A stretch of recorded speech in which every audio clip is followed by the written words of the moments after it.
ഇതിന്റെ നല്ലൊരു ശതമാനം പണവും കൊണ്ടുപോകും ഇവര് തന്നെ. ബാക്കി ഗവൺമെന്റിനോട് ഈ ഓർക്കാർക്ക് ഇഷ്ടമാണ്. കാരണം അവർക്ക് ഒരു തൊഴിലെടുക്കണ്ട, ഒന്നും ചെയ്യണ്ട. ഈ പണം നല്ലൊരു ഭാഗം ഈ നികുതി അടയ്ക്കുന്ന ആ ടാക്സ് കളക്ടർ ഉണ്ടല്ലോ, മറ്റേ മത്തായി അല്ലെങ്കിൽ ചുങ്കക്കാരൻ, അത് പിടിക്കും.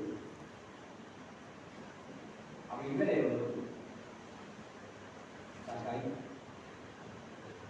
അതുപോലെ മത്തായി അല്ലേ. ഈ നമ്മളിപ്പോ പറഞ്ഞു മത്തായി ആമുഖത്തിൽ പറയാനാണോ ഇങ്ങനെയൊക്കെ ധനം സമ്പാദിക്കുന്നതിന്റെ ഉള്ളിൽ എപ്പോഴും ഒരു അപര്യാപ്തത. തെറ്റായ വഴിക്ക് ധനം സമ്പാദിക്കുന്ന ഇടത്തെല്ലാം ഒരു അപര്യാപ്തത. ലോകത്താരും അനുഗ്രഹിച്ച് കൈകൊല്ലു കൊടുത്തിട്ടില്ല.